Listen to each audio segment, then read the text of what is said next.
Hello and welcome to the studio demands an exercise in creative thinking where we will conceptualize, pitch, and craft a film or series based on the demands of one of you listeners acting as a hypothetical Hollywood overlord.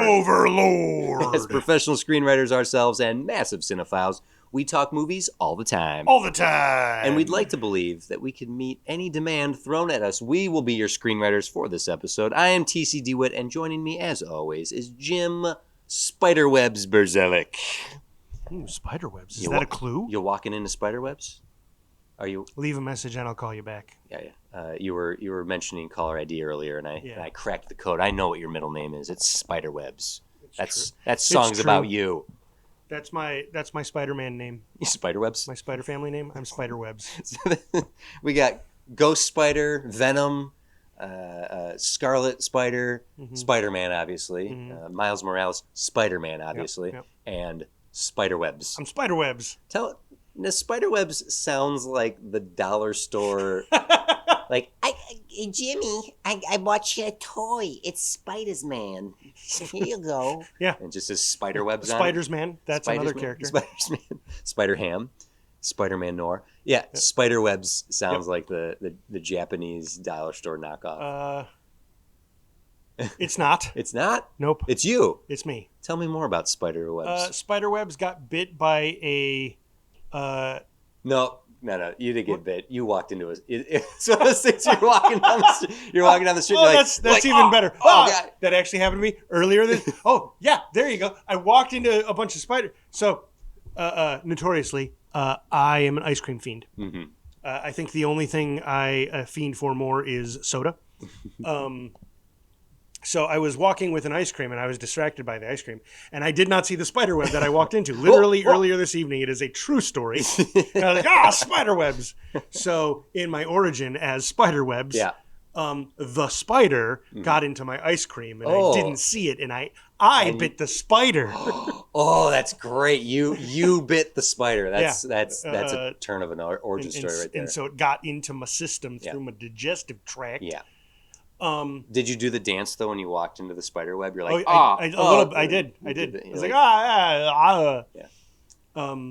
because that's the sound you make. That's the song you sing when you do the dance of walking through spider webs. Well, like when Peter Parker turns into Spider-Man, it's like, Spider-Man does whatever a spider, right? And then when you turn into one, it's just, ow.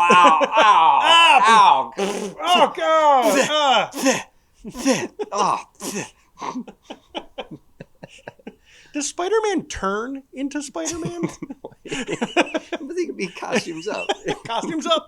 Spider-Man. Yeah. And so, what are my powers? I actually imagine I was going to go a different direction with it, but then you mentioned the walking into spider webs, and that's too good. But I'm still going to go with the power of being able to traverse the internet. Oh, webs? Yeah.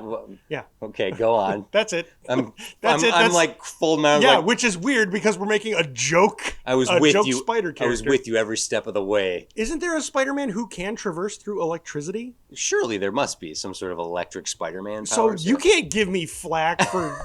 No, I'm just saying for surfing the web. Like an electric Spider-Man, electric powers, right? Yeah, I guess like Miles Morales has electric powers, but somebody I think can actually like teleport through electric lines. Does Spider-Punk have some sort of electrical? Maybe. Yeah. There's no way to know. None. No way to find out. None. All right, we're going to be silent for that's not that 6 minutes as we look this stuff up. Yeah. So are you a rival of Peter or are you friends with Peter? Like, are you part of the spider family? I think Spiderwebs sees himself as a friendly rival. Yeah. And thinks himself as a friend of the spider family. Yeah. And the spider family have no... He's the Great Lakes Avengers spider distance to the spider family. I'd like to imagine more like, hey guys, who's that? Who's this guy? Who's that guy? Like Anne from Arrested Development. Yes. Bland, like who? Egg? Him? Egg? Yeah, that's Spider's web. Yeah. He's always there. And No, just one spider webs. Spider webs. Sorry. Yeah, there's multiple webs. Yeah, boy, I didn't want to screw that up. No, It's not like Spider's web is Spiderweb's nemesis. he ate a bowl full of spiders. No, There's a yes, nightmare for you. by no, I mean yes. Yes, that's what he did. Specifically because he wanted to get a power. Yeah. Because he saw spiderwebs. He saw spiderwebs got a power, and he heard about how he did it. And he's like, well, I'm going to get it like times 10. Yeah. You've just entered the spider's web. Yeah. And the difference, though, is, you know how the animal totems, what's the spider wasp? Mm-hmm. Yeah. That's what he is. He didn't get the power of spiders. He got the power of web. Okay. Which really sucks because that's actually quite good. It wraps spider webs up quite often. Yeah. And he's constantly getting caught. You think I'd be better at this? You know, there's been worse Spider-Man stories. Have you read Brand New Day? Oh, he went there. He doesn't care what people think. Okay, all right. Especially because that's the next movie they're making. That's true. I think whatever. No, Gwen Stacy having illegitimate twins with Norman Osborn. That's some low storytelling with the Spider-Man world. Are you still trying to figure out an electrical-based Spider-Man? I am. The only thing I can find is Miles Morales has electricity. Yeah. I thought somebody had like a weird teleporting thing. You know who does? I'm gonna have to do it. Yeah, Spiderwebs. He's the one. Yeah. He travels through the digital webs. Wow. That makes it sound like I'm like some sort of like techno computer genius. I'm just a dude. Literally forgets your password. I just talk about movies. You forget your password all the time. I do. Yeah. Okay. There you go, everyone. Jim Spiderwebs Brzezek. Jim, our amazing listeners have given us demands from studios all over the world, and you listening right now, you can send us any demand you'd like, and we will have to meet it right here on the spot. And when we reach the end of the episode, if we've done our job, we will have pitched a full script or story, meeting or even exceeding those demands. And when the end of the season comes, your demand could have helped us craft the script that will be greenlit by the fans for our finale. Thank you to everyone who keeps submitting. Please keep them coming. Today, in preparation for Superman, I went to our list, word searched Superman. Yeah. Pause. Yes. Spider's web originally wanted to catch all of Spider-Man and all of his friends, and Spider Webs foiled him, sort of like through a comedy of errors, because of course, and that's how he became the nemesis. Spider's web now hates this guy. How did this guy defeat me? I had them all in my web. I had them. Weaved it all together. Spun a glorious web. And this defeats me. This dope. Yep. Who forgets his password and for some reason can traverse through time and space through the internet. Yeah. Sort of very Freakazoid-esque. A little bit, yeah. I mean, I probably have other powers, probably some spider stuff. Maybe I can shoot some webs. Yeah. You stick to walls. Yeah. All the standard spider powers that all the spider people have. Do you remember Dan from Street Fighter? Yeah. Right? He had the Hadouken. Yeah. But it was much less powerful and it didn't go very far. That's how spider webs shoots webs. So you know how like the Amazing Spider-Man can like almost like shots can shoot like a gun almost. Well, that's what spider webs does, but not nearly as many and not nearly as far. He can get them like a few feet. So it's like a toy store squirt gun. Yeah. Well, and it doesn't fail immediately. When he's better written, it's almost like a scatter gun, right? Like, got to be really close, and he'll get you. When he's better written. Yeah. Okay. All right, unpause. I wanted to do a Superman episode, so I did a word search for Superman. We've got a lot of Superman demands, so I did a... Perfect. I did a... I'm just going to select, based on a randomizer right now, which one's going up. So keep sending your Spider-Man, or sorry, you can send Spider-Man demands too if you want to hear more about spider webs. But randomizer going from our multitude of Superman demands. Here we go. All right. Okay, here we go. From What are you giggling I at? keep thinking about spider webs. And the thing is, the plural is his proper name. So when you want to say something possessive, it'd be spider webses. This demand comes. Take this silliness into this. Okay, so this comes from Pete Ross at your. I hear you, Pete. I know Pete Ross is Superman's buddy. From Pete Ross at You're My Boy Blue Studios. Nice. You're already off to a good start, Pete. Oh shit! Okay. That would be hilarious. What are you giggling at now? Do a Superman movie, a la old school. Okay. Like Superman decides to go to college, but he has to join a frat. You want? I don't know. I'm making it up as I go here. Well, that's what we do here. Yeah. Okay, let's see what Pete's demand is. Okay. In 1980, Superman 2 was a major success both critically and financially. Despite a troubled production. Okay, I see. Okay. Was a success both critically and financially, despite a troubled production. The film was a box office hit, breaking records and gaining acclaim. It makes sense that a third one would be produced, and there was. And for some insane reason, it was a Richard Pryor movie. Superman 3 is widely considered a low point in the franchise due to its jarring shift in tone, poor special effects, and a reliance on comedic elements that didn't mesh well with the series. But it didn't have to be. Earlier treatments of Superman 3, when Richard Donner was still involved, featured Brainiac as the primary villain. The supercomputer at the end of the film is perhaps a reference to this plot. Probably, yeah, absolutely. Yeah. One earlier outline of the story is said to have revealed that Gus Gorman, that's Richard Pryor's character, Gus Gorman himself was Brainiac in disguise. Ah. The studio demands you two fly around the Earth at time-altering speed, thank you, and travel back to the point in time where Superman 3 can be saved from itself. But it won't be as simple as that. It won't be as It's not as simple as flying around the Earth to go fast. Richard Pryor as Gus Gorman must remain in the film as a primary character. Chris Reeve, Margot Kidder, Annette O'Toole, Robert Vaughn, and the main cast must remain as well. Write this to be produced in the 1980s production scope. Write this to be produced with a 1980s production scope. Good luck, gentlemen. The future of this film now rests in your hand. Jim, the studio demands Superman 3. Hell yeah. Thank you, Pete. This is great. Okay. Superman 3 and Superman 4 are bad movies. But, so we've recently rewatched Superman 3 for our commentary track. So this is perfectly fresh in our heads. There are parts of Superman 3 that are genuinely good. Sure. That junkyard fight is Chris Reeve. Man, he's awesome. I love when he's flicking peanuts at the mirror and shattering bottles. I love Annette O'Toole, Martha Kent in Smallville, Lana Lang here.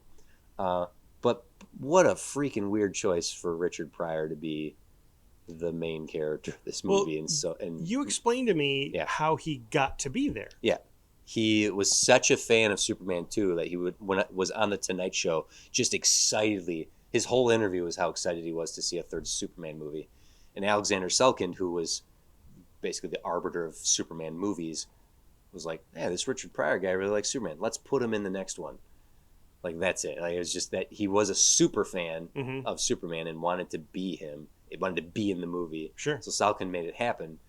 And thus the disaster that is Superman 3 with, oh man, it did terribly by the critics and it did terribly in the box office. And, and then it was a slash budget from the second one. Like the Superman 4 movies that Chris Reeve are a documentary unto themselves for the disaster that yet yielded results. That first one is an anomaly. That second one is a miracle. And the third and fourth one are probably what we would have gotten for 1 and 2 if it weren't for the skill of Richard Donner. That said, taking Superman 3 and stripping it down to its parts, I didn't know this Brainiac tidbit because you can kind of see it. Computers are a huge part of this. While we were watching, I like in the third act, I was like, you think that maybe that's supposed to be Brainiac? Yeah. It absolutely was meant to be. Like, Mm-hmm. clearly it was. Clearly it was not. Yeah. Okay, so now, for those comic book readers out there, I am aware that there is a continuation of this series through comic books, much like they did with Batman, the Keaton Batman, Oh, really? and the Adam West Batman. They did a comic book run where they did further adventures of Batman 66 was a comic book run, and it was Adam West drawn and campy as hell. They did a Michael Keaton one where they continued that story as well, and they did that also with Chris Reeve Superman, drawing it in the style very hokey. Okay. So I am aware that there is a Brainiac comic set in this universe. We are going to ignore that because I haven't read it, and I don't want to just spitball it here now. Oh. Besides, Oh, we've been set back to 1983. It's true. That comic doesn't exist yet. That's also true. So, Jim, how do you want to attack this? Well, I just kind of want to say all this stuff. You said during the watch, you were like, you should save this all for the episode. And Well, 'cause I I- can't. Then all the ideas came out. I did not encourage you to continue brainstorming while we're doing the watch because there was a chance that Superman 3, and skimming the demands, Superman 3 came up a couple times. So some of I should look up the other Also, people. a lot of my pitch wasn't about how to do a Superman 3 movie. It would be because it's it would be how to incorporate the characters into the comics. It'd be if I got the chance to write Superman. Here's what I would. Here's probably what I would write. The comic book Superman. Yeah. Yeah. Go ahead. Yeah, if I were to write the comic book Superman, basically I would, because I then asked you, and you did a quick search because you hadn't heard of it, anyone doing Gus Gorman in the comic book world, and you said, no one did it. And I came up with something, and it would work for a movie. I don't know if it would work for a 1980s movie, because I think...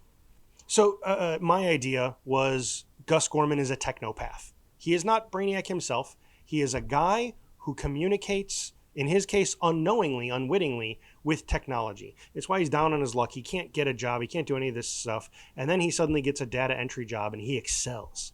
But that's my okay. phone. My phone's making noise. You're good. But he excels, and he doesn't know why. He's good at this, right? He punches every computer says hello to him, and he types at it. He can hit any keys, and the computer does what he wants it to do. That's what you're suggesting. Yeah. Right? Like that doesn't matter what keystrokes he hits, the computers respond to him as though he told him exactly what he wanted. And he doesn't really understand or realize he's a metahuman. He just and he doesn't even necessarily understand that machines are kind of going his way, because they don't go so far as to like the ATM machines don't just start spitting money at him. Sorry. I'm sorry. I'm sorry. The automatic teller M's. Sorry, I shouldn't make such a deal of that. Go ahead, continue. They just start ATM machine. They It's like an electric shock every time I hear it. They don't just start spitting money at him, right? But they start communicating with him. And for Superman 3, as the movie's going, I kept thinking about this idea, and so much more of it kind of starts falling in place. Then Webster shows up. Webster gets a hold of him because Gorman is ripping him off.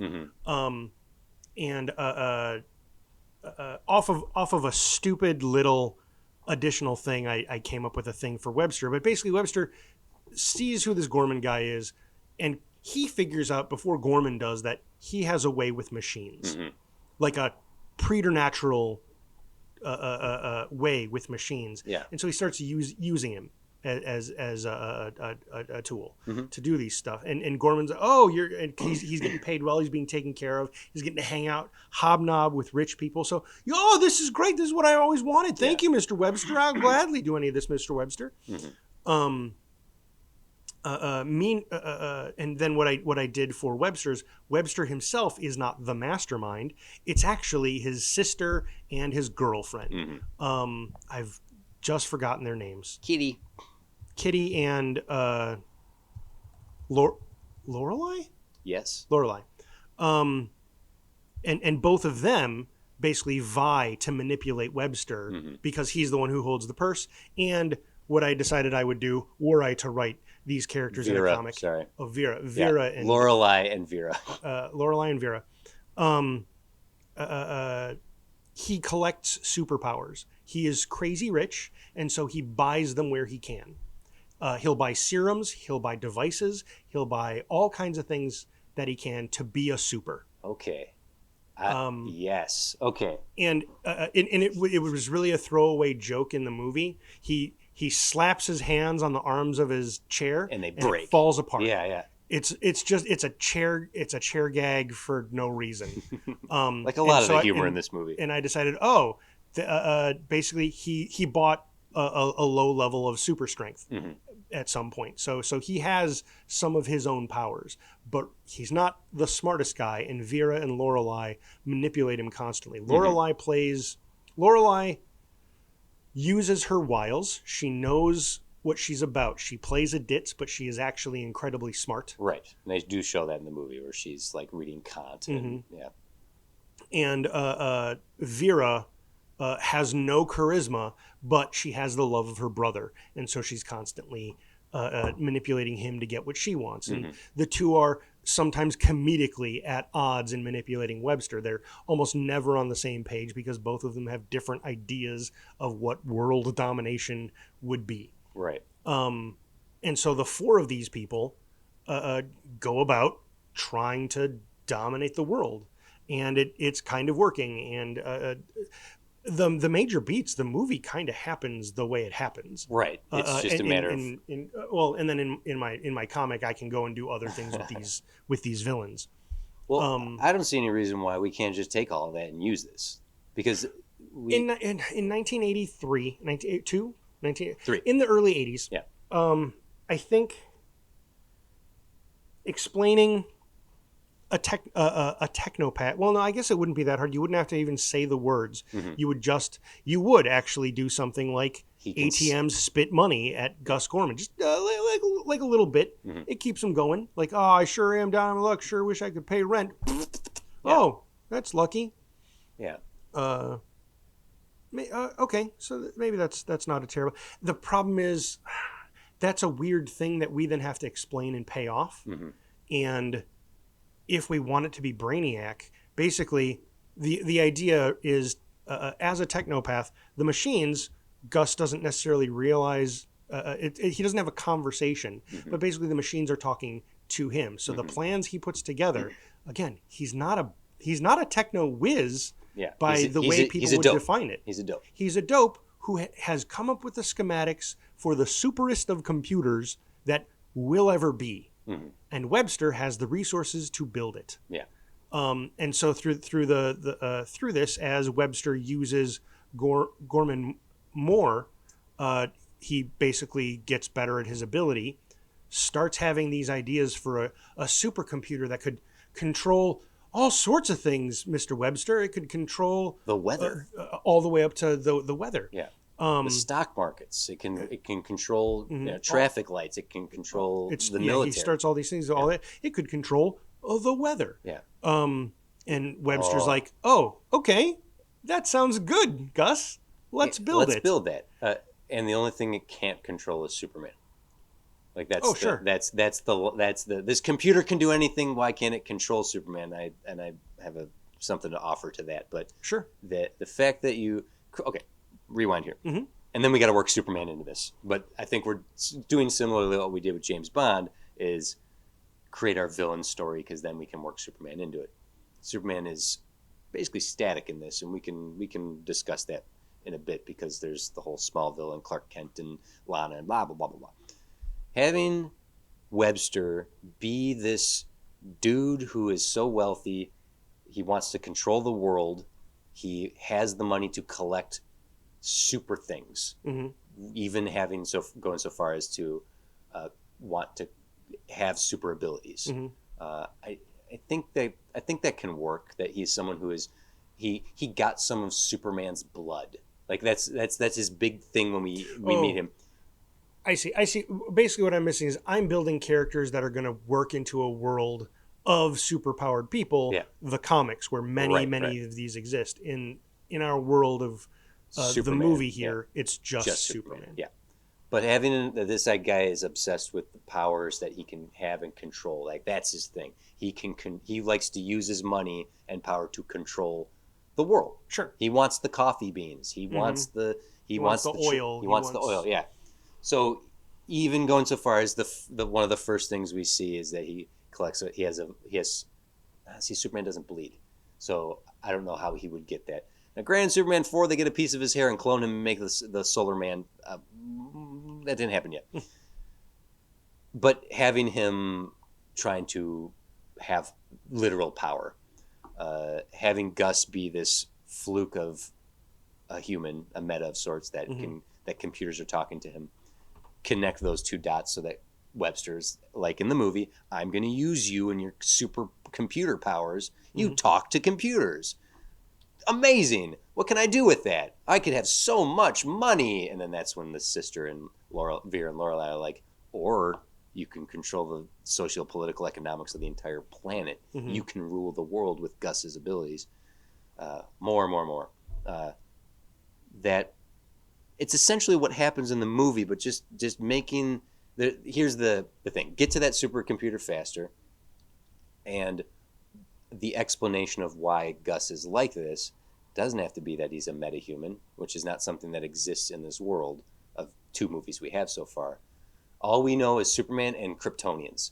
So perhaps, I'm just saying it out loud, maybe that's what Webster gets. He gets Kryptonian blood from Zod and Don. Did they bleed, though? They became human at the end of he took their they? powers away. At the end of Superman 2, he turns them human, and then they, deleted scene, get arrested. So they exist in this universe. Webster we don't have to have Terrence Stamp and the guys come back, but Webster having the power to get blood or something. Yeah, all it takes is, do you know what this is, Mr. Gorman? It's the blood of a Kryptonian. Yeah, yep. You got Superman's blood? No. Almost as good. Almost as good. Yeah, almost as good. Are you Lex Luthor? Almost as good. Almost as good. So, okay. Essentially getting this to be Brainiac in the long run is what I'm suggesting. So, for my little pet notion of Gorman actually being a metahuman, I can go and write that in the real world. Yeah. When DC, I'll write my fan fiction. When DC picks you up, I'll do that. Yeah. But for our rewrite, Gorman seems to have a way with machines, and he that. Maybe that's one of the things Webster almost notes pretty early. The machines talk to him. No one else. Don't know why. Why do they talk to you, Gus? I don't know. I guess I'm just good at computers. Yeah. And so then by the end of the first act, he's already begun taking notes. The computers have given him things to write down. And so basically, it is Brainiac. Yes. Brainiac is the computers. It has for some reason or other selected Gorman to be his patsy, to be his avatar, to build that supercomputer so that he can come out. Yeah. And then we have like the end of the movie, a Brainiac fight. Yep. Funny enough, I know we did Brainiac in our 95 Justice League as well, but Brainiac is one of the biggest threats. He's a classic Superman villain. And having a supercomputer that's manifest and Superman can punch it. Yeah. Great. Cool. We can have a throwdown. So should Brainiac's embodiment be Vera? We could still do that. But I don't know if Chris Reeves is going to want to punch a woman. I think it should be either just a fully autonomous robotic entity, or Gus himself is. But Richard Pryor is not going to want to turn into a supervillain. I think it's better off if Webster becomes he wants to be super, right? Was Robert Vaughn? Would he be willing to become a robot? He was mustache twirling in this. I think once he gets in it, we can have them throwing down. Okay. Even if it's a stunt double. Now, getting us there and having Superman fight. Now let's rewind here. The Clark Kent Superman story in this movie. Let's make it matter more to the overall movie, because as it is, it's these disparate elements of ideas that ultimately come back to. Sure. They just slowly congeal. And that's not to say you can't do a movie that way. You can do 2 stories that collide in the end, and it was worth it all along. Yeah. I think this needs to have a little bit more cohesion. Okay. I'm going to suggest this. I'm going to do it right now. Here we go. The Vial of Blood from Zod. The Okay. Blood. I love that. Like, Okay. almost as good. Yeah. The computer slowly revealing that the computer can control everything, but the weather getting reversed back, and like the plans are being foiled because Superman is able to stop this and that from happening. Being Superman, like Gus comes in and says, "Oh man, he showed up and stopped the water slide or the mudslide and saved the village." Superman is the X factor that Webster can't control. So if he can't control Superman, why not make a Superman? Again, I know we're going to steal Force Plot. It hasn't come out yet. We kinda get Bizarro Superman in this. We get Red Kryptonite Superman in this movie. We do. Also, that is a thing I would change as well. It wouldn't just be green kryptonite with tar in it. Yeah. The tar turns it red. Yeah. Which is also why when it's given to Clark, he doesn't freak out. He doesn't question it. It's just a red thing. Yeah. So now, even if it makes him feel a little funny, even in the moment, it's like, well, it's not kryptonite. Yeah. I don't know. That's thank you for this gift. So two things to consider. We can just make Clark become like he does in this movie, evil Superman. Red kryptonite affected Superman. For those who don't know the comics, there are multiple colors of kryptonite that have multiple effects. Blue kryptonite removes the powers from Kryptonians. It's a whole thing. So red kryptonite turns Kryptonians into the bad versions of themselves in some versions. You know what I want in the comics? I want the colors of kryptonite to some way correlate. They don't have to be one for one. It doesn't have to be related. They could contrast, but in some way, I want the colors of kryptonite to coordinate to the lanterns. Oh yeah, that'd be fun. Yeah, like making that matter more. Yes. We have a whole rainbow of characters over here, and another rainbow group of things over here. None related. Resin. We could either have Clark go bad, like we see in the movie, or we actually have him fight Bizarro Superman, like actually create a second Superman under Webster's control. So there's two Supermen running around, and then Clark literally has to fight Bizarro Superman. I don't know. I'm putting that out as an option because the juggling act here is, well, now we have two Supermen running around. Why wouldn't this obviously be one's an imposter and one isn't? You know? Yeah. I love the bad Superman in this. Mm-hmm. It affects him so much it changes his costume. He's so grimy. I stopped shaving too. Chris Reeve plays the hell out of it. He does. It's so good. To the point that literally Superman has like his personality splits physically, and he has a fight with himself. Yeah. Now, to be fair, it might just be in his head, and that he's just throwing himself around the junkyard. I'm telling you, he's Fight Clubbing it. But it's 1983. That wasn't a notion yet. So instead, they do this weird thing where Superman splits, and then he fights himself. Yeah. I guess we can. Well, I don't like the idea of cloning Superman. Great, that's fine. I wanted to put it out there as an option because it felt like it was a possibility. And it still is. I might not have a better alternative. I have a notion for how to give Brainiac a body. Okay. That's not one of the characters getting transformed. Okay, great.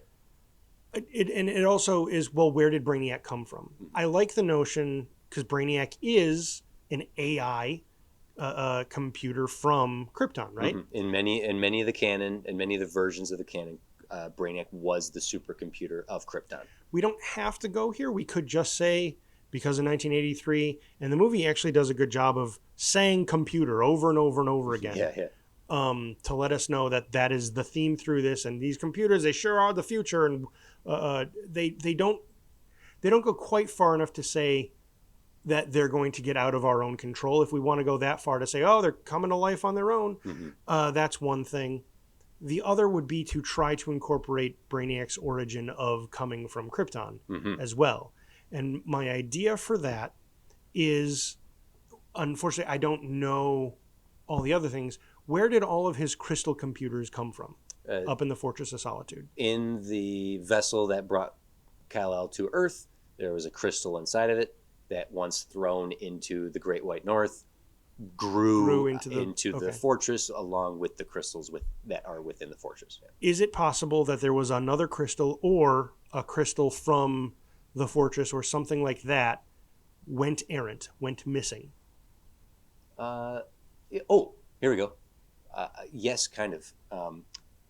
When the negative zone breaks and Zod and his gang end up on Earth, those shards could be pieces of the device that contained them within the zone. And so my idea is a shard of that. Somehow a shard of that has gotten into... Maybe it just communicates with technology on its own, or it has been incorporated as... Right, like Phantom Zone. Sorry, Negative Zone is Fantastic Four. I just realized I've been saying the wrong thing. Or it gets incorporated into a computer itself, or it's something Webster bought and had built into a computer. Yes, and then it's Gus Gorman's computer that just happens to finally activate with if he's used that shard as some sort of computer chip. Even do something like. On Gorman's first day, have somebody else say, the computer's saying hello to me again, just restart it.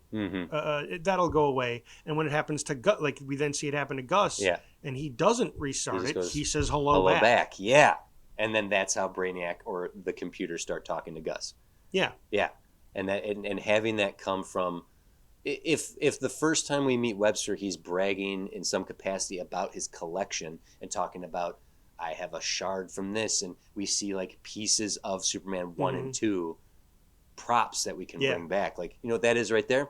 Those are the last few bricks from the White House when that General Zod destroyed it. Sure. Made a whole shelf out of it. It's nice. Beautiful, isn't it? Yeah. Stuff like that. So then when we my Superman collection is second only to Luthor. Yes, yeah. Something like that.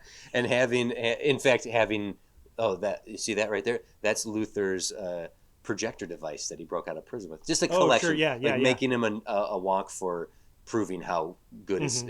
So then if we show that up front, when the blood comes into play at some point, he goes, this is right here. This is the blood of a Kryptonian. Superman's nearly as good. And maybe that's what I don't know if we're going to even need that anymore. Honestly, we don't. Okay, yeah. Then just having the collection of the shards and all that, putting into his technology, in his telecommunications company, that's where Gus is. He's the one who answers the computer. And so now he has this conversation with his work computer. It's why he stays late. Computer keeps giving him ideas on stuff and giving him money. Gives him money, yeah. And like maybe we even have a scene where he's talking to her, like, well, how do I get you out of work? I can't talk to you just here. And the computer's like, you could build me you could build another computer. Here's some I'm going to start giving you some plans. Blueprints, yeah. Yeah. So that way he starts having that probably even before Webster nabs him. The first little in terms of the 80s computer that he builds so that he can talk to, like, so when Webster confronts him, he'd be like, I'm sorry, Mr. Webster, the computer started talking to me and I talked back. I'm sorry. I was just talking to the computer. You can talk to a computer. Well, that explains everything. You're a man who can talk to computers. Vera, are you hearing this? He talks to computers. Well, tell the computer. Show us. Show us, yeah. Show us. Okay. And he goes over to a computer and types in hello. And because it's connected to Webster's system, it says hello back. Magnificent. This is brilliant. Tell it to momentarily raise my stock. No, momentarily do this, and then Lorelai's the one who's like, oh, you could just do this. And I mean, whatever. And then he does it. Yeah, that kind of thing. Yeah. Proving his worth. And then thus begins the plot, basically as we see it, where Webster just uses Gus to... You say basically as we see it. There's some real corny scenes that we can redo. So that goes back to the thing you were trying to talk about, and I keep going back to Gorman. That's okay. Webster. Superman and Superman's role in this, and we need to cut from Gorman to Clark way sooner. Oh yeah, I mean, absolutely this needs to be a Superman movie and not a Richard Pryor tech movie. I think what we can do is we can parallel. Actually, Gorman is down on his luck. Mm-hmm. He's at the unemployment line. He loses his job. He's at the unemployment line. He's down on his luck. We cut this with Clark at work, and rather than just having it be a goofy word salad comedy there in the office with Lois, Jimmy, and Perry. I make it sound like it was pointless. It wasn't. They were driving home computers, but what we double down on is Clark is losing work to the computers. I know that we're not in the age of AI, so it's not that they're writing his job, but it's stuff like, well, I was thinking of doing this kind of report. I don't know, Clark. We got there's this brand new computer over here. Why don't you do a story on this? Mm-hmm. You really think that's interesting, Mr. White? Mr. White? Yeah, Mr. Perry. Oh gosh, Mr. Perry, Chief.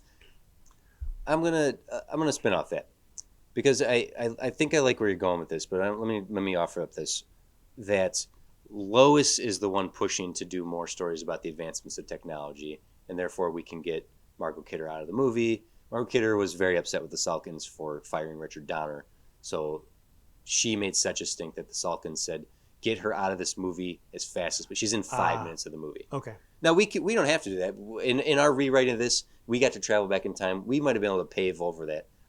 Because I was gonna write out Smallville. Like it feels okay. It feels real fake to me. The whole.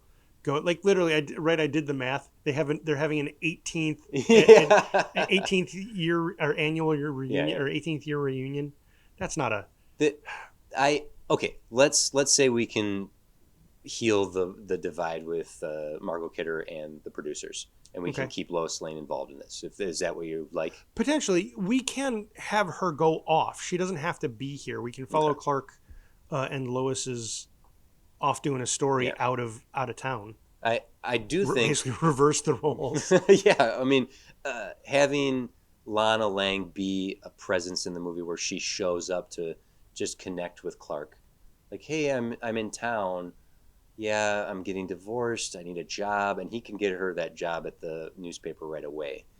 So you want to keep Lana Lang?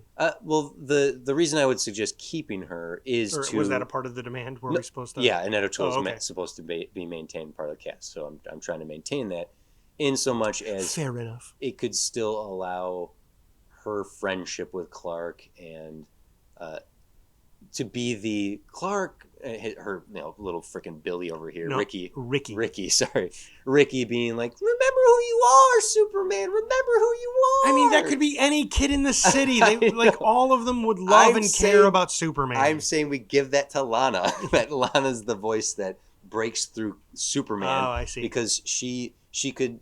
Yes, she could say that she never had a relationship with Superman. She had a relationship with Clark. Yeah. So that it's her voice getting through to whatever damage is done in Superman, that Clark hears her and fights out of the red kryptonite that he's in. That's why I think she should stay in the movie, but just having her in the first act visit and him getting her a job because he's a good guy, thus creating a Clark plot through the movie. That still doesn't solve Superman's plot because. And also, what did you want to do with Lois? I didn't have. The idea occurred to me. Because Clark is a traditional journalist, right? Writes on a notepad, types it out on a typewriter, and computers. Gee whiz, Mr. How am I gonna learn how to do all this stuff? Right. Well, if Jimmy Olsen's like, you got to get with the future, Clark. Even cameras are becoming disposable. That's good. That actually might be too soon as well. Having you talked about paralleling Gus and Clark. I'm going to say let's juxtapose the two so that while Gus is at the bottom and slowly working his way up, having Clark at the top and working his way down, like Lois is taking some big assignment out of the city because she's like chasing after the fact that Clark has been a rising success as a reporter and basically can write whatever he wants at this point. And so, see that would allow him to go back to. Do you want to go to Smallville? No, we don't have to go to Smallville. Okay. Yeah, we can. No, I just want Lana to. Lana has to stay in because Annette O'Toole has to stay in. Okay. So we don't have to go to Smallville. Freaking Ricky, get away from that Thresher. That dog hit him with a rock. The dog was the villain the whole time. How do we give Superman enough to do in the first part of this movie that then he becomes evil Superman, that then he has to fight Brainiac? That's the thing. Here's sure. Easiest, most broad answer. Yeah. For you to fill in. Yeah. Webster is trying to do stuff that Superman is foiling. Okay. So like the landslide, controlling the weather, and Superman's there to save the day. Maybe I don't know if we want it to be weather right away, but like blowing up the power plant. Sure. Could be Webster because it could be a competing conglomerate for. And he finds out Superman foiled him. Yeah. Ha! This Superman. Superman. Not so Superman, if you ask me. Which means that when he discovers Gorman, right, the way the scene would play out is Webster at first would be like, "How dare you steal from me? I talked to the computer. I'm so sorry." What do you mean you talked to the computer? That's crazy talk. And then Lorelei would be the one who breaks like, "Wait, you talked to a computer?" And then Vera's like, "Wait, yeah, what? What does that mean?" Show us. Show us. Yeah. Let's okay. Okay. We see Superman foil the nuke. That's in the nuclear power plant. Yeah. Great. That's the first act big set piece for Superman in there. In still in the first act when we're introducing Gus to Webster and he's like, do this. Prove it. Show us. Talk to computer. And he does it and he does like something small. And he's like, oh, great. Well, make it do this. And Lorelei suggests the stocks. And I was like, yeah, great. Oh, man, what can't this do? Can you control Superman? No, I can't control a person. Well, let's see if we can't keep him busy. Do this. And then create some threat to see if Superman can stop it. And he does. And it could be a matter of like, he foiled it. But no, we've proven we can distract him. Yeah, we can keep him busy. Yeah, the way they would see it happen, and then Lorelei would be like, he did what you wanted. Vera would be like, yes, we're controlling him. And Webster would go, good, Gus, good. But then there needs to be the point of the red kryptonite. Like, how do we keep him so under our thumb? And maybe that's something that the computer could suggest. Instead of distracting him with hurting people, I don't know if I feel good about that, Mr. Webster. Why don't we just figure out a way we can control him? And that's when, like, kryptonite. The thing that could hurt. Oh, because Lorelei's the one that said kryptonite. She's the one that remembered kryptonite can hurt him. Then to make their need that reason, they can't figure out a way to manipulate Superman yet. Okay. Basically, through their efforts, they fail. Yeah.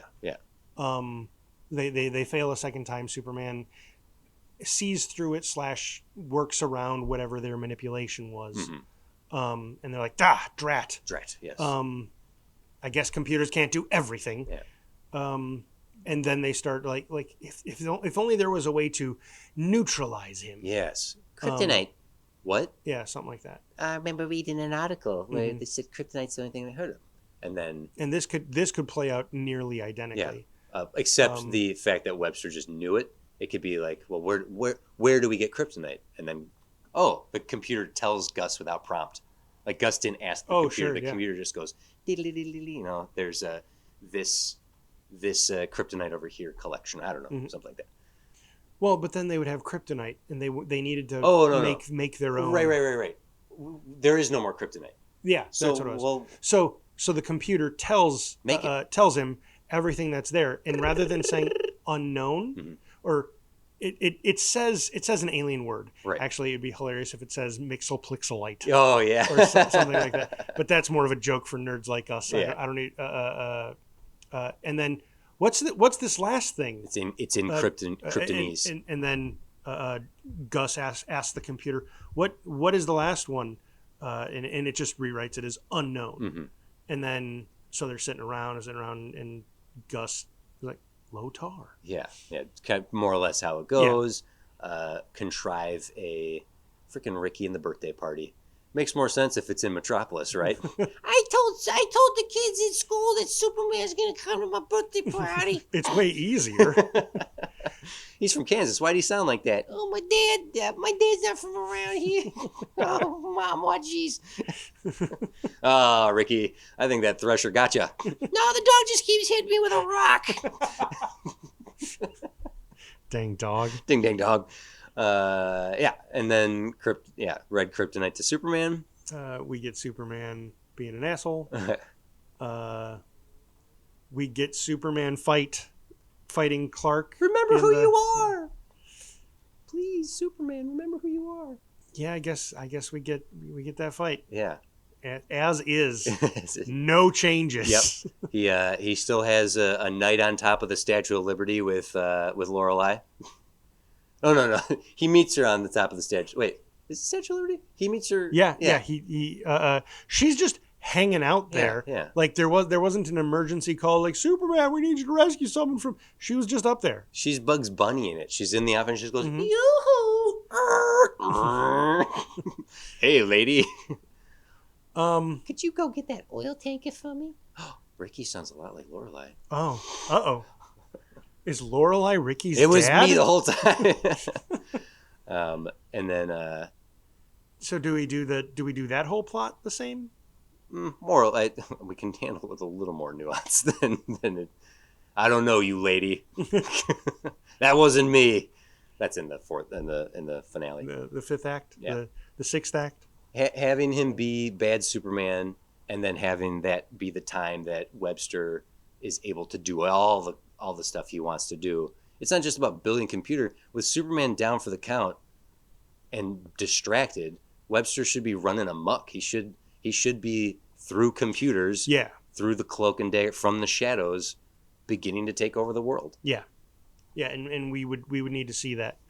Sorry, I was getting hung up on if we should have the veiled suggested Lorelai seducing Superman bit. Yeah. Like if that serves the like what does that do? He's clearly already distracted. He's not rescuing anything. He's ruining the Olympics because he thinks it's funny. He's fixing the Leaning Tower. Yeah. Jerk. Yeah. He's just doing jerk stuff. Yeah. Having and I realize the whole point to it is to show Superman violating sounds strong, but violating his morals. And one of them would be sleeping with loose ladies. A red woman. And I don't know if that's important. Again, sounds big, but if that's important to have. It shows how far he's fallen, that he is drinking and vandalizing and sleeping around. Yeah, like we can maintain that. It's 1983. Sure.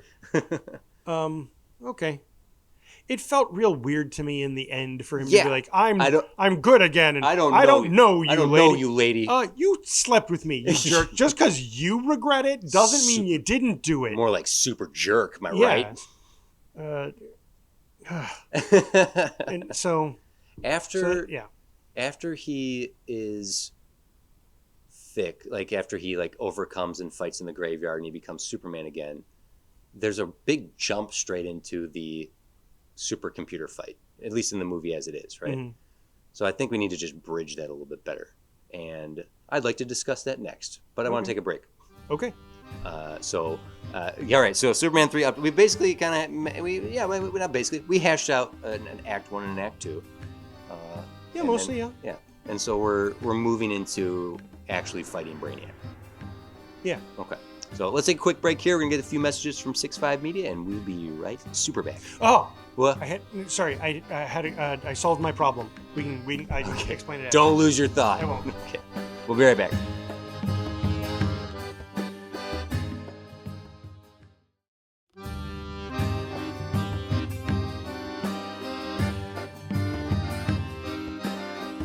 All right, so we're back. Now, The original opening, hold on to your thought, because the original opening that we have is this farce of just this comedy of errors, Rube Goldberg nonsense of things going awry in Metropolis, like, and Clark shows up as Superman and stops a guy from drowning in his car. Oh, yeah. Do we want to maintain that, or can we possibly open this better? I know going right to the front end of this movie, but here's my soft pitch for okay. Oh, go ahead. It's just, if this movie's going to be about Brainiac, should we put some Kryptonian opening here? To, like, the first two movies open with Kryptonian stuff. Well, no, that's not true. The second one opens with France, but the Donner cut version of it is the Phantom Zone getting broken, and there's Kryptonian stuff in the second one with him talking to his mother and so on. Go ahead. What if we do a red balloon montage following the Shard? Now we're onto something. That if we can still do you say red balloon like in the film Red Balloon. Okay. I think that was wasn't that what it was called? Yeah, the comedy of errors that exists, Rube Goldberg type, is the sequence of nonsense in Metropolis. You're saying instead show us a sequence of the Shard from the Phantom Zone collector, like in Texas, in Houston. Yeah. Where it gets from A to B to C to D all the way to Webster, and getting put into his computer into system. A computer. Yeah. That's while the opening credits are occurring. While the opening credits are occurring, and we can also have snippets of the news in the background saying Superman saves the day doing so and so. Superman saves the day doing so and so. This is happening over here in the world. Things like that. That's good. That's probably the way to go. But I'm going to offer another suggestion here. We see the Shard working its way from Houston to Webster, and every so often something occurs because, like, in the presence of the Shard that causes a thing that Superman needs to come in and save the day. Not that we see the full thing, but just as it's. I think that goes too far. That gives the Shard power. Like telekinetically. Okay, then I think you're probably onto something of seeing Superman saving the day through news and what have you. Is it weird that Brainiac is a piece of the Phantom Zone jail is? I mean, in 1983 logic, no. Okay. In our logic, there's a little more bending over backwards to twist yourself in a pretzel and gymnastic your way into making that work. Okay. I think 1983, it's just a piece of the Phantom Zone is Kryptonian tech. Sure. And there you go. Okay. Yeah, but I like that maybe if Richard Lester isn't directing this, then we don't have to have waka waka waka.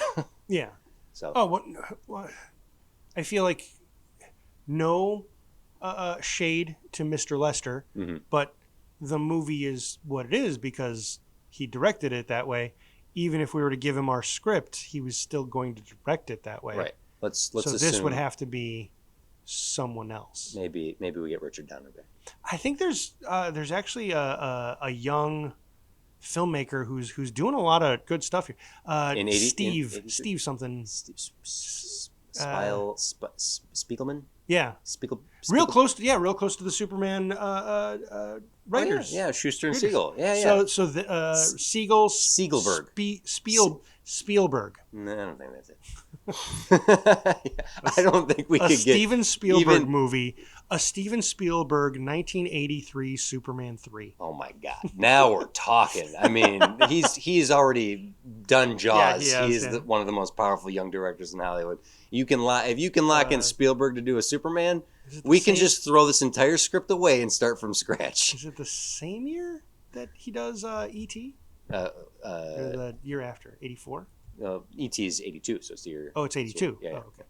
Oh, okay. Spielberg. Whatever the case, we don't have to worry about the director having, quote, a red balloon style follow the Shard. Great. Getting us to Webster, seeing Superman's exploits through newspaper reports and TV reports, getting us to Gus. So we see Superman through the montage and the Shard. That gets us to Webster gets it put in the computer. And that's where we leave the computer. Yes. We go to Gus. We smash cut to Gus in the unemployment line. Office. Yes. Yeah. And then going to the Daily Planet and seeing what the status quo is with Clark. And Mr. White, Clark, you're doing this in your newspaper. So right. But Mr. White, about the Lois, what are you doing here? Mr. White's like, and then and the last thing I need to talk about is when am I going to get a new replacement secretary? Mr. White, that's exactly what I've been trying to talk to you about. A friend of mine from Smallville's in town, and I thought she might be a good fit here at the Planet. I don't know. I'm trying to introduce everything as possible. Somewhere. Well, that might be a little too soon. Yeah. But just giving Clark some Clark Kent antics in the Daily Planet. I don't know, the scene they did have wasn't too terrible. No. I liked that they got right to computers being central, even as goofy of a way as they did it. The bingo numbers thing, yeah. And also laying the track for Jimmy Olsen to have a mini story arc in Jimmy, Olsen, you have to always have your camera ready. You have to always chase the story no matter what. Yeah. That's how Lois got where she is. That's right. And now I'm off to Europe. And Kent's on his way up for as well. He's always got his eyes up and away, always looking off for, golly, Mr. White, you sure are being kind. All right, Chief. Sir, I'll do better. Sure. Yeah. Because Jimmy disappears from the movie after he fails at the power plant. That's right. He did have an extra scene over Lois. Yeah. Maybe there's a way to keep Jimmy involved in this as well. If we stay in Metropolis, most definitely. Yeah. But now you had an idea, lightning bulb moment. It solved my Lorelei lightning problem. bulb. Lightning bulb. What do you put in your bulbs? I don't know. Filament? Fireflies. Oh, fireflies. Yeah. Oh, I see. You do magic. I do science. Okay, loser. I'm Dr. Venture. You're I can't remember his name. Monarch? No. Phantom Limb. Oh no, I'm Orpheus. Orpheus, yes. Dr. Orpheus. You had an idea. You used an orphan's heart? Sorry. I had an idea. It solved my issue with Lorelei seducing Superman. Mm-hmm.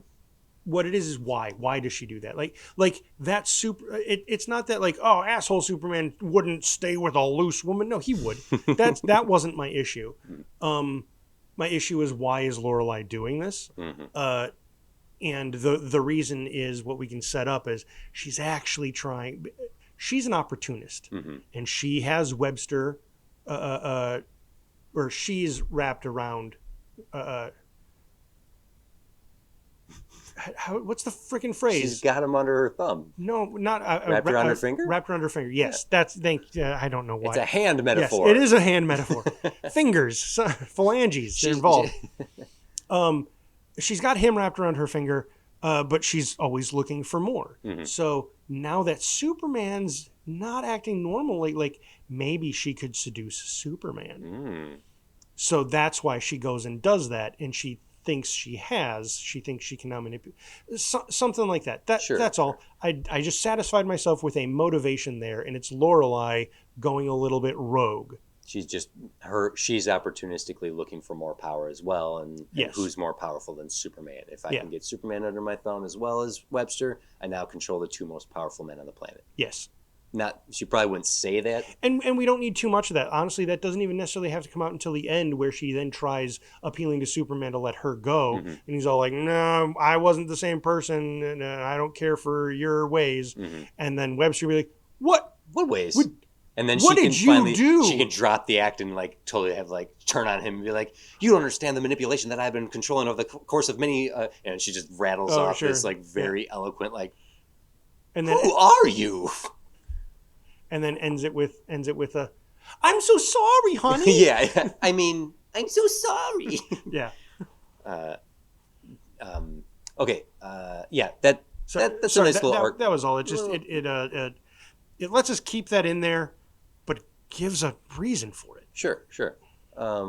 Okay. So Superman becoming Red Kryptonite Superman, mm-hmm. and going through that whole spiel of just being a bad guy and not stopping these events around the world that he could be helping, mm-hmm. that's allowing Webster to accumulate more power, mm-hmm. maybe even having Webster get so bold as to, I don't know, as showboaty as he is, tipping his hand and revealing to the world that he's doing this, I don't think that's a smart move.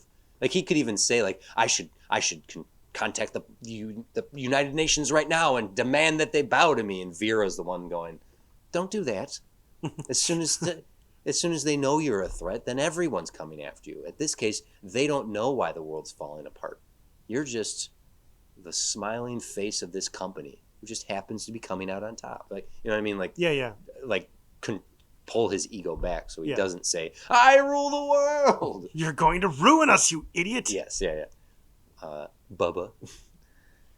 How do we then get to fighting Brainiac? Like, because when Superman, well, how did Superman get to the computer? Everything's computer. Everything's computer. Oh God. Right, because he comes out of being bad Superman. Yeah. And then he just goes to Arizona? It's such a big jump in the the narrative that suddenly he's like, I gotta stop these guys, right? Like, where, what, how, like, why is this happening? So let us decide how he concludes that it is that I need to go fight this man. He needs to be smart enough to figure it out. So, by the way, I think while he's bad Superman, he crushes Jimmy Olsen's camera. Oh, Jimmy Olsen goes to take, hey, Superman! Oh, shucks. Remember who you are. How about this? Clark beats Superman.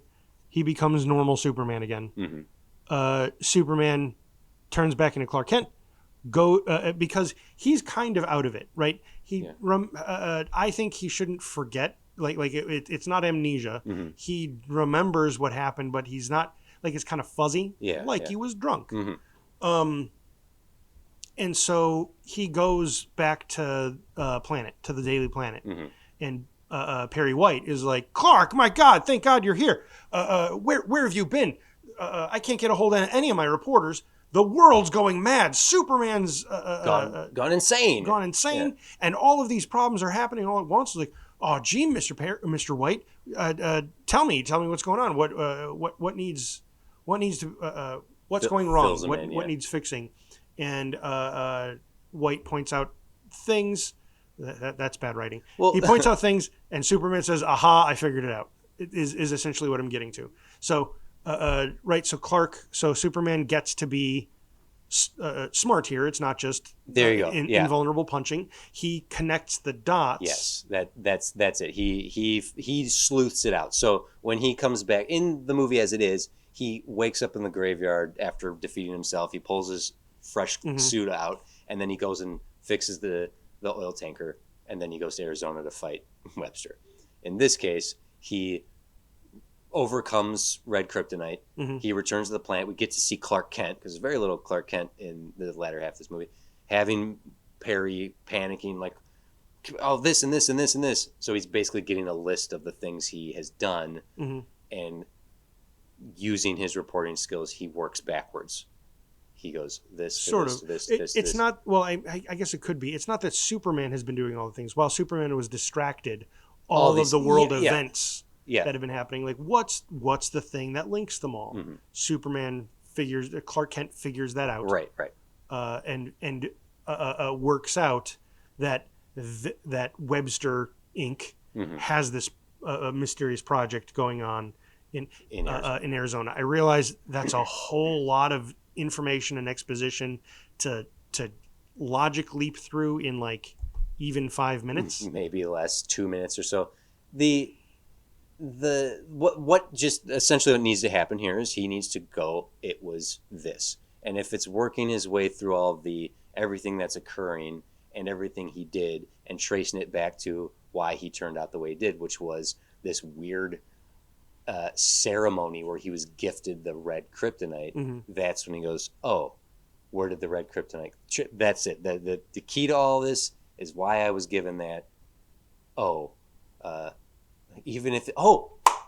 Jimmy took a photo at the event. Oh, sure, there you go. And there's in the photo of the kryptonite being handed to Clark. In the background is either Gus, Vera, Lorelai. That's it. It's in a photo. Jimmy is the X factor here that Clark goes and he looks in at the photo and uses his supervision to enhance it a fuzzy because that's what they did. They just made up powers for him. But he basically. How dare you? Jimmy Olsen is a professional photographer. It would be in He focus. would take a clear picture. Yeah, but having in the photo Gus and being like, aha. I mean, so okay, because he met Clark. Aside from like the happenstance meeting in the events that I think we got rid of in our version, Clark never meets any of the bad guys. Right. Until the end. That's a little bit of a problem. Well, no, because we have him meet Lorelai, and we have true. him meet Gus. Gus is the one who hands him. Oh, yeah, that's right. And- that's right. We didn't discuss how that happens, but it can be really similar. So what he recognizes. So he doesn't have to. It can be Gus. It doesn't have. It doesn't have to be. But I was gonna say because he recognizes Lorelai, he's like, "Who are these people?" Yes. And excuse me. Oh, and he starts connecting dots back to Webster. There's in the movie itself already. Vera's there. She's the one who drove Gus as the general into the scene. So have him recognize Vera. Having see Vera and go, that's because at the very beginning they do the magazine piece. Jimmy has taken the photos of Lorelai, and who's that? Oh, that's Webster's sister. That's right. Jimmy's photos are like the linchpin to all of this. So he looks at the and I actually love that. I love that. I love that. He looks at the picture, recognizes Vera here, and literally camera follows him looking up at the wall at where like they have that cover framed for some reason. Or just over at another desk where that issue has come out or something. Mm-hmm. And he puts two and two together. And then knows it's so if he knows it's Webster. I don't know how he figures out they're in Arizona. Mm-hmm. That's the last. That's not the last, but we need to connect that dot. How does he get to? Maybe if he just flies straight to Webster's penthouse, and Webster's left behind a taunting message. Oh, sure. Yeah, that's not bad. Yeah. Very Lex Luthor of him. Yeah. Something not I'll be in Arizona, mm-hmm. like something like is Arizona the Sunshine State? Yes. I'm sorry, Arizona friends. The state. Is it the Sunshine State? It's the Arizona is. Keep talking. No, I want to watch you do this. Oh God. Because if it is right, it would be a clue like I'll be relaxing in the sunshine. It is the Sunshine. No, it is not. It's not. It is the. What is Grand Canyon State? It's the Grand Canyon State. Sorry to have maced you. It's the Grand Canyon State. Okay. Then there could be something about the Grand Canyon. Yeah, some wordplay. Yeah. And then Superman is like, that means the Grand Canyon. I know that. Dun, dun, dun, dun, dun, and then he goes there. We get the video game missiles. We can still have some sort of video game missile montage here. And then he shows up at the supercomputer, and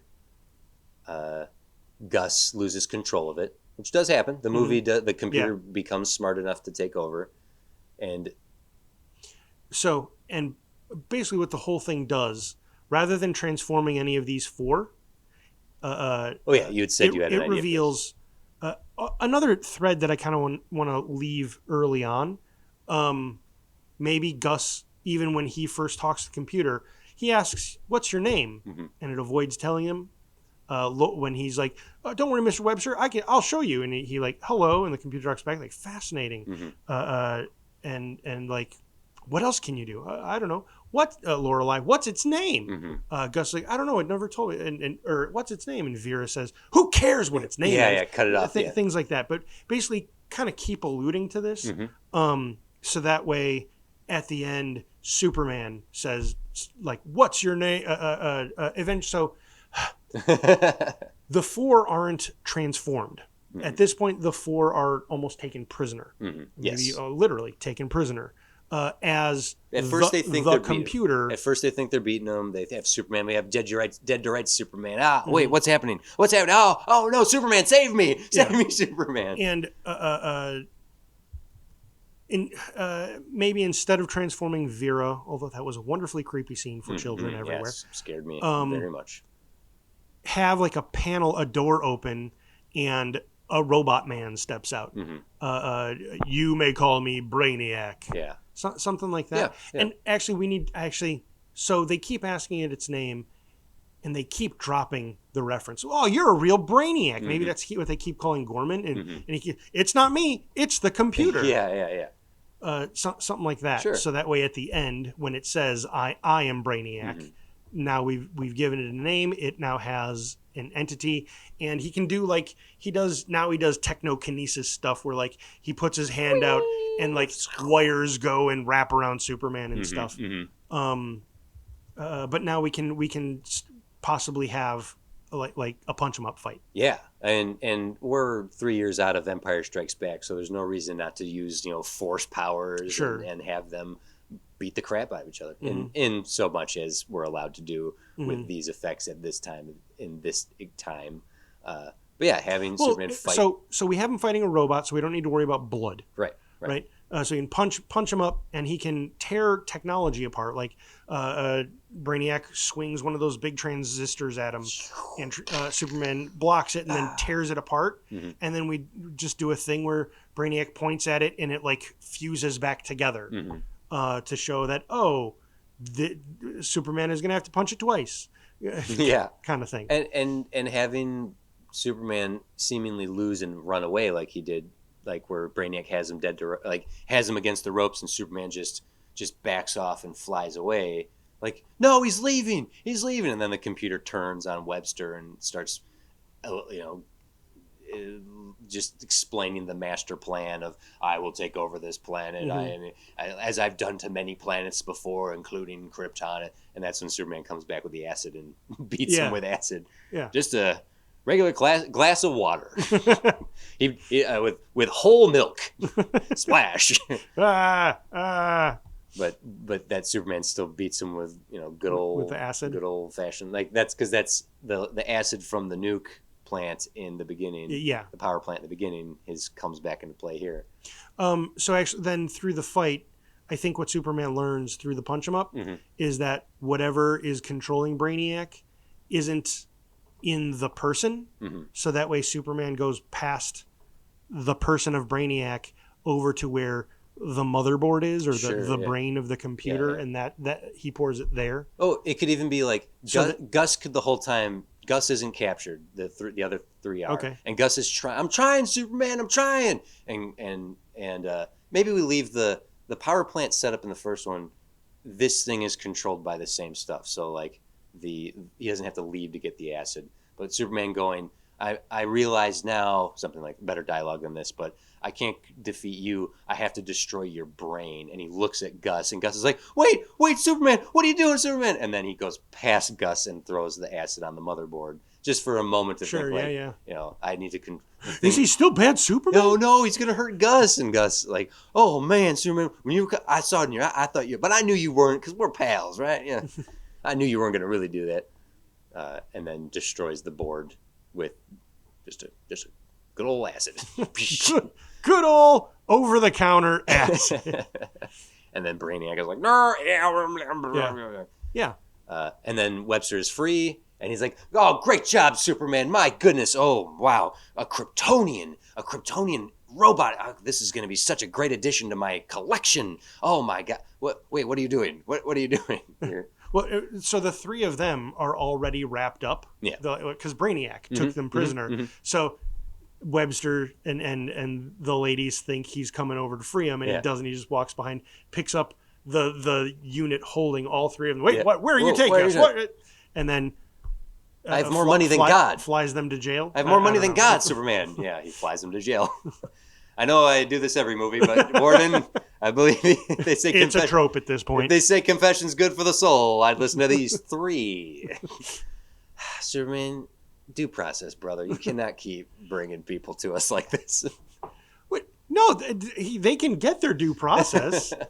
They're just going to wait in a jail, an American jail. And And yeah, taking the three of them and then holding Gus in his other hand. He's just flying with the three, like all four of them at once. Yeah. Superman, I can pay you. I can pay you. Do you, what? I have all the money. Do you take dollars? What about rubles? Deutschmarks? What do you want, Superman? I have it all. You have nothing, Webster. Yeah. Yeah. You know, you're not gonna be counting dollars anymore. You're gonna be counting seconds and all the time you'll be serving. Yeah, Your Spider-Man quips are better. Oh God, thank you. Spiders, man. No, yeah. Spider webs. And then No, his quips are all mine. when That was a weird way to say that. then he delivers them, and the epilogue of Lana, like in this, like he crushes the diamond and he gives her the ring, and her idiot alcohol ex shows up, and Superman makes an idiot of him again, and then he. Do we keep that? No. But we can have, if we go back into this and bring Lana in the first act, where he's doing a favor to an old friend, and there's a little hint of like a potential romance here that never comes to any fulfillment because they're just childhood friends that they're the opportunity for that came and went, and he's just helping a friend out. She's the one who's like, Superman, remember who you are, freaking Ricky, and then giving her a little bit at the end there where she thanks him for, Clark for being a good guy or whatever, something like that, like giving her arc a conclusion here, because Lois comes back and is like, who are you? Well, I guess how do we want to end it? Right, the status quo at the end of Superman 3 is upset. Lana is still around. She's engaged to Clark. Mm-hmm. Well, no, he just gave her the most expensive diamond. that's just a friendship ring. Good God, that's what that was supposed to. Yeah, Lois doesn't. Lois is like, wait, Clark gave you that ring? It's like, yeah, it was. It's not what you think. Lois can assume it is, and there's that little bit of jealousy. I guess I wasn't paying attention because I assumed so as well. No. Yeah, having Lois come back and be like, so what have you all been up to while I was off cracking this Pulitzer Prize winning story? Just hanging about. Kevin, what did you do to my room? Sorry, I was Home Alone ending. Yeah, and having Superman up and away and fly off into this, wink at the camera like he always does, right? Because we didn't resolve what happens with Lana and Lois there, the way you said that, it sounds like Lana shows the ring. Lois is like, what's going on? And Clark just, Nope. and Superman flies out of the room. Oh, does anybody hear that? Look over there. Yeah. Sure. I acquiesce to whatever the denouement for these characters is. Well, I mean, is there anything left unresolved here other than Lois? Lois, like, wait, who's this new person? She's not going to be in the next movie, right? Perry didn't pick the bingo numbers. Oh, that's right. He didn't. The computer short circuits, and he's like, "That's it. I'm going back. No more computers. No more computers. Everyone back to typewriters and notepads." No. Gus is left just walking off down the road at the end of the movie because Clark drops him off and is like, "Hey, give this guy a job," and he's like, "Nah, I'm just gonna take a bus." Mm-hmm. Is that good enough for Gus Gorman? No, I don't think so. I think he deserves a better conclusion as well. I love more open-ended kind of stuff, so I'll pitch this. It's probably not what we should end with. Mm-hmm. He gets back to Metropolis and he's walking. He's like, well, and he does turn down I don't mind him turning down a job. Yeah, sure. But he's walking down the street and he walks up to an ATM machine. Mm-hmm. You're doing it on purpose now. I am. At this point, I am doing it on purpose. And he pauses for a second, and he goes over, and I don't know if it hello or hello computer, hello Brainiac, and if just leave it there, or if the computer actually responds. He goes up. He's back in Metropolis. Put a pin in this. We'll come back to it. Should Gus still be afraid of heights? Because that was something that was in the end where he didn't want to fly. We'll come back to it. We're putting a pin in that. Yeah. Okay. He comes to the ATM and is like, looks around. Oh, hello? Nothing. Brainiac? Nothing.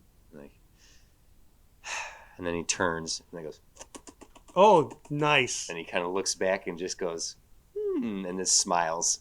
And then that's it. That's all we just hear the money start coming Sure. out or see it. And then he just turns and looks, goes, and then that's it. Yeah, I like that. Yeah. All right, Penn. Should he still be afraid of heights? I say, why not? We just need to have it come up more than twice. Yeah. Having him fall off the I roof on guess skis. one more time. Yeah. Yeah. Even if, Did like, the ski thing work? it's It's a fun antic. yeah. Antic, I guess. It's hijinks. When he's called up to Webster's office and he's in that elevator.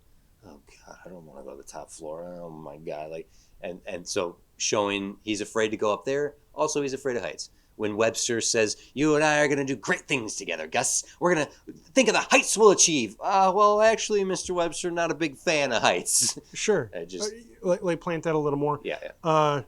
Actually have a scene on a private plane as they're flying to Arizona. Mm-hmm. And Gus is, I'm just not a fan of flying. I'm just not a fan of flying. So then when Superman picks him up and he's just like clinging to him, he's like, ah! Or does he finally overcome his fear at that point? No, I don't. I don't think he overcomes the fear. Now that I'm thinking about it, the only problem with that is there's no stakes. It's literally just a gag to have Richard Pryor act scared because literally we're in the denouement, right? The climax is over. The only thing we don't know is what Superman is going to do with Gus. Right. Yeah, I'd say we can lose the afraid of heights thing. It doesn't serve any real purpose. Yeah. But getting him back to Metropolis and dropping him off. Unless we change how the computer is designed. Right now it's 2 stories. If we make it 3 or 4, and Gus, to help Superman, has to climb up to the motherboard at the top. Something like that. Sure, it's a small little achievement in his character arc, but yeah, that's something. And that he overcame one of his flaws. Yeah. To help Superman. Yeah, that's cute. That's cute. I like that. And then Richard Pryor mugging the whole time, like, oh, I'm looking down. Don't look down. They say don't look down. I just look down. Yeah. I don't want to look up either. But then after he does that, when Superman flies him, he can be like, still be afraid. Okay, I would say he's like now happy with heights. Like, I'm flying with Superman. Woo! Can you read my mind? That's pretty funny, but I think it'd be funny. Not that Superman purposely does it, but like they turn or something, and like he goes, and he goes right back to being. Doing both. He's like, okay. Yeah. No, I'm still having fun. Yeah. Yeah, that kind of thing. Was there? And him. You're not going to turn me in, Superman. Gus, I believe every man deserves a second chance. Sure. Like, what about Mr. Webster? Not him. He's had his chance. Yeah. Yeah. And then the ATM moment, and then cut to Clark at the Daily Planet, taking off up and away, smile, wink at camera. Yeah. Superman. I thought there was one more thing I wanted to put in there. I can't think of it now. Okay. So perfect movie. At least a little more coherently constructed. Yeah. Making things matter more. And we maintained what the studio demanded of the time. Richard Pryor should be in this movie. Perhaps the studio did want it to be a little lighter, but that can't be true because we have a sex scene in this movie and he fights himself to the death. We don't actually have a sex scene. Implied sex scene. Yeah. It's an implied sex scene. Yeah. A sexy sex. It's not even tastefully behind a screen. It cuts before anything happens. God darn it! Like he's so standing in the doorway, he might have even just left. But yeah, just stitching this together a little better. At the very least, it should be as good as the first 2. Right? Yeah. Like that would be the goal because the drop off on this is pretty significant. He doesn't have to have the guard that Gus gets drunk doesn't have to have a personality and a through line. It doesn't have to be Lana's ex. Yeah, we can lose all that.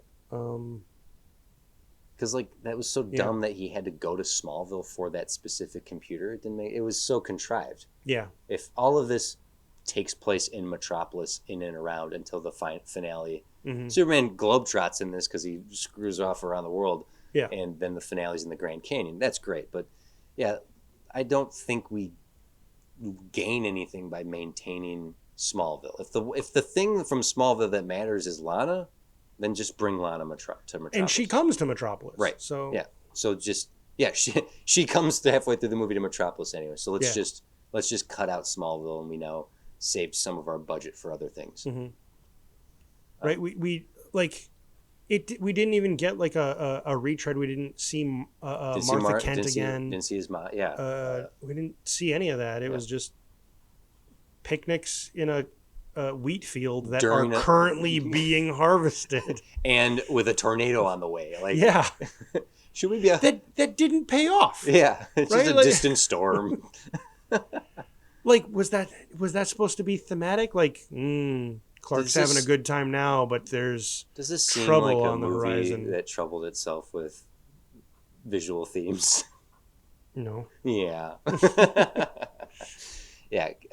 I say yes, but do you think there's any advantage of trying to insert Lois more into this plot, or are we at an advantage by removing her from it? I don't know if we're at an advantage.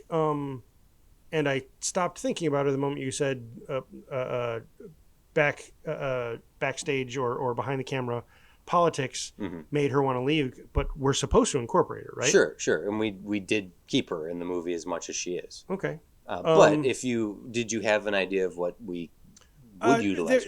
There just would have been one other cameo bit. Like you suggested that she's off to Europe for a story or something on Superman's trip. Just have a shot of her being like, I know him. Yeah. I don't know, something like that.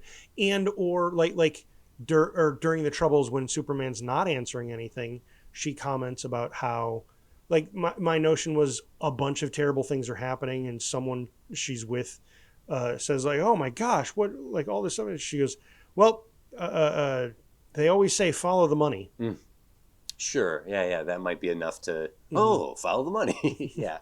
Well, whether that ends up meaning anything to anyone in the moment, to the audience, like, Lois would have figured this out. Yeah, if Lois was here, she would have solved this in the first day. Yeah. yeah, I like that. That's fun. Yeah, getting just right in the middle of the movie, a Lois small scenelet. Otherwise, to incorporate her more, it would be more like she would be following this thread about how computers seem to be taking over everything. Yeah. And as things are going wrong, maybe she does end up sort of following this, like, this Webster guy keeps popping up everywhere. Yeah, I see where you're going. It takes a lot away from Clark being the smart one who figures it out. So I think I like it better where she gets one more scene in the middle of the movie. Sure. I mean, to be fair, what we put together is he figures it out by looking at a picture, remembering, and then looking at another picture. Yeah. Deduction. This is why I want the middle of the movie cameo from Lois. When we see it in some European clip after Superman has done something, she is full on in a disguise in the middle of some, like, adventure. Like, because she's this, tenacious investigative reporter, and she's in some sort of gown and, like, dealing with a guy in a tux and a spy mode. Just like, what was that story? Just, like, very random. Yeah. What? And so then, why is Lois Lane in a James Bond adventure? Right. So what was going on? When you watch Superman 3, there's that scene where Lois is in the gown with the James Bond What knockoff. a ridiculous movie that was. Yeah. You ever wonder what we should, the demand is we write that movie. It's like, yeah, we right? Like that'd be a fun thing to go, like, why is that here? Let's imagine what Lois was up to all this. Because she comes back. I can't remember the organization. Smirch. What is that in DC? Oh, no. I'm sorry. Checkmate. It would be like their. Oh, I don't know what that. What's Amanda Waller? Argus. Yeah. Lois Lane, agent of Argus. Yeah, something like that. It's just because she comes back in his head. Only you, Lois Lane, could turn a vacation into a Pulitzer Prize winning story. Like, well, Chief, as you always say, follow the money. I just like the notion of just in the middle of the movie, some other movie happened that we didn't get to ever see. It's like in Ghostbusters when Ray's pants come off while he's sleeping. Uh-huh. Yeah, like there's a whole other movie there we never got to see. I saw that movie. Oh God. Ghost Bustier. Oh, that's good. Oh yeah. Oh, I want to watch that one. It's in the back room. The cases are pink for those movies. The one I saw was just called Ghost Bustin'. Oh God! All right. Okay, Pete Ross, if that is your real name. How are we doing here? Okay, did we meet your demand today? I'm gonna kind of wrap up here the demand at least because I just want to throw out some other fun conversation points here, but I don't think this is gonna end up for the episode, but for the demand at least. How do we do, Pete? You listening, did we agree? Do you agree with us? Do you disagree with us? What did we miss? Whatever you have to say, let us know. Before we move on into some final thoughts, the idea that this would come out and be a success, we would get a Superman 4, and maybe it is the Solar Man that we got, and Lenny Luthor and all that nonsense. Maybe that's still it. We had talked about this in season 2 with, if Michael Keaton is Batman, Chris Reeve would be Superman. No, Nick Cage would be. But the idea of Chris Reeve's Superman being successful enough, they did a Supergirl movie. The idea that another hero could come into from the DC universe into the Superman universe, that might be a whole other thing, and maybe we move to bonus territory to discuss that. We could. So off the top of my head, the whole notion of multiple superheroes in a movie. Yeah. Nerds talked about it forever. Yeah. But it wasn't a thing. It wasn't a possibility until the 21st century. Not necessarily, because the Incredible Hulk Returns, which was in '88, has Thor in it and Daredevil. Did they have their own? No. Okay. They just appeared in the Hulk. So that's I feel like that's a different animal than what I'm talking about here. So you're saying for an alternate for a different Superman 4, could we have other heroes? Was that? Yeah, I more or less just fantasizing about if Chris Reeve had gotten to see the Flash, or Green Lantern, or Batman, or Wonder Woman, or Aquaman, the main Justice League characters. Okay. I'm just wondering if surely we could sit here and speculate. We could do a whole movie about those characters right now. It's just one of those, just a fun momentary thought experiment of thinking of 83, 86-ish, we're moving towards the end of the 80s. John Stewart, Green Lantern, is out there and I know we used John Stewart for our Green Lantern previously. Just wondering what sort of world we'd live in if that sort of thing had happened, Okay, I feel like the way the Chris Reeve Superman movies break down who Superman is, the world of Superman, isn't the kind of world that's not fair to say. It feels really hard to incorporate other powered people in. I feel like the narrative at the time would never be, oh, you had adventures and you just crossed my path now. It would be, your adventures are beginning now, which is why we've never heard of you before. Right. Which is the more traditional way of presenting Superman to the world, is that he's the first superhero and inspires everybody else. Also, given that, I don't think they would do Wonder Woman, because that would be, oh my gosh. Linda. Yes. Carter. Linda Carter as Wonder Woman. People would expect that. So you wouldn't be able to do a different Wonder Woman. Batman at that time would be Adam West. Adam West. That was 60s, I guess though. You could do that. It doesn't matter. Sure. That is what people in the 80s are going to be thinking of as Gotcha. Unless we wait until Tim Burton makes his Batman, because it takes a movie like that to break. Like even the first Superman has to break the previous mold. It's not until I would say at earliest the mid 90s that our culture starts thinking about franchises in any way that really really kind of lets them breathe on their own and recast. Like James Bond is one of the only one. British series are the only ones that keep recasting new people. Mm-hmm. Every time Americans do it, it's a reset. Right. Every time it's a reset. Sure. So if you recast Batman or Wonder Woman into a Superman movie, it can't like it's just, who is this? This isn't the one I like. This isn't Linda Carter. This isn't. So that would mean it would need to be like a Wonder Woman movie where you've recast Wonder Woman, and then Superman shows up in Wonder Woman's movie. Sure, the nerds are going to go crazy, but general audiences are going to be like, "What?" Yeah, I guess you're right. You're right. That's the comics can do whatever they want, and they did. Yes. Specifically the Chris Reeve and Michael Keaton and. Yeah, I think you're right. That this is a universe. All that said, okay, I was just agreeing with you. Were you trying? Have we ended the episode yet? No, we haven't. Bonus content. This is still standard episode. Whatever. I will stop talking when you tell me to stop talking. Having said that, I think a Superman 4 of the heroes that would most fit. Mm-hmm. I think you could introduce Hal Jordan, Green Lantern. I am nodding into the microphone.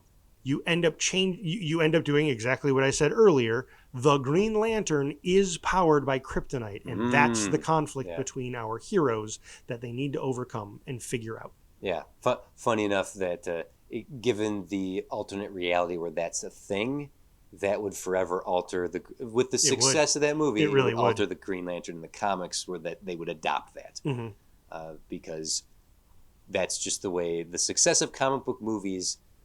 This is an actual statistic. Oh. The success of comic book movies does not translate into successful comic book sales. Nope. Until the comics start adopting the successful comic book movie things.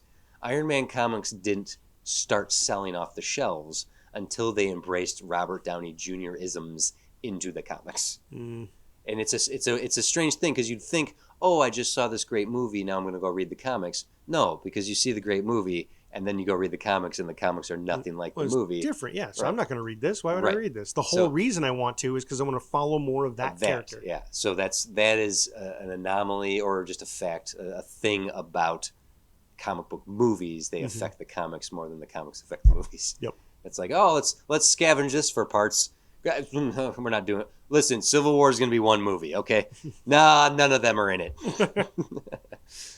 Just an interesting thing that occurs within it. But okay, anyway, let us actually wrap up the episode here. Pete, as I said, let us know what you think. Let you all know what. Sorry, my brainiac is. That would mean Green Lantern's origin, the alien that crashes to Earth gives him the ring. Yeah. Would. By the nature of this, we don't want to introduce too many more aliens, so he is a Kryptonian. It's a Kryptonian. Green Lanterns are another. Well, they're a police force from Krypton. Off the top of my head, sure. Actually, that might be the way to salvage that. I was going to end up saying otherwise. You scrap most of the Green Lantern stuff. Hal Jordan is the first Green Lantern with the Kryptonian ring, which this dead Kryptonian gave to him. The idea that a Kryptonian police agent has been on ice or something, or also in the Phantom Zone until he got booted out, gives the ring to Hal Jordan, and then he's like, I must police. Superman's bad. I don't know. Sure. That's a whole nother movie for us to kick around. Well, you can message us directly at studiodemandsit.com or on Instagram at studiodemandsit. Look for this post in particular if you'd like to comment there specifically. If you're not already, you can subscribe to us. It's super easy, barely an inconvenience. Just hit your thumb on the thing, the plus sign. Boom, you're subscribed. And if you feel like giving us a little review, that don't hurt none either. In fact, it helps get us into the algorithm more and more ears to listen to this and send us demands. You can also find us on YouTube and TikTok, where we post video content, including material not heard here on the show. Jim, come join the conversation on Reddit at subreddit r/studiodemandsit.com. No, not .com. r/studiodemandsit, where we have conversations, and I post super regularly. Honest. Or you can join us on our Discord. go to our website, studiodemands.com, and there's an invite link to the Discord server there at the top of the page. We'll see you in the spider webs. And check this out. If you want even more, you can head on over to Patreon. We're a couple bucks a month. You can get episodes early, commercial-free, extended double-length episodes, and movie commentary tracks. Our June commentary was Days of Thunder, the Tom Cruise movie, in conjunction with F1. And I want to remind you all, for those of you who are subscribers on the Patreon, each commentary track comes with a bonus extended conversation episode. So, for example, after Days of Thunder, after that hour 45 minutes or so, we do a whole nother half hour 45 minutes of rewriting the movie. Yeah. And subsequent conversations there. You can also, if you go back and look at our our Mission Impossible commentary track, we did a whole pitch for how we would continue the franchise. So if you are a subscriber of Patreon or would like to be, it does come with some fun bonus content. And I just felt like, really hammering that home to you all. So you had a thing? No, I just remembered how I kept making up what Days of Thunder could mean. Yeah, we're trying to work the title into it. And I can't remember if I had remembered during the commentary or not. Thunder Alley is a name for the racing. It's the pit alley. And so it's clearly that's why it's Days of Thunder. That's why the crew is so dang pivotal in the movie, important. Yeah. It's their days of... Are they important in the movie? You can find out how... All right. Okay, unless Jim has anything else, that's it for this episode. We'll be back again soon with another one of your demands to challenge ourselves to improve the world of cinema. I'm TC. And I am here too. I'm Jim. Jim is here. Jim is... Well, we're done now, so Jim will be leaving. That's how this ends, with Jim leaving. That's all, folks. Oh, and also Richard Pryor would make a really good Mr. Mix Yes Pidalek. I just want to throw that in there at the last minute. Okay, bye.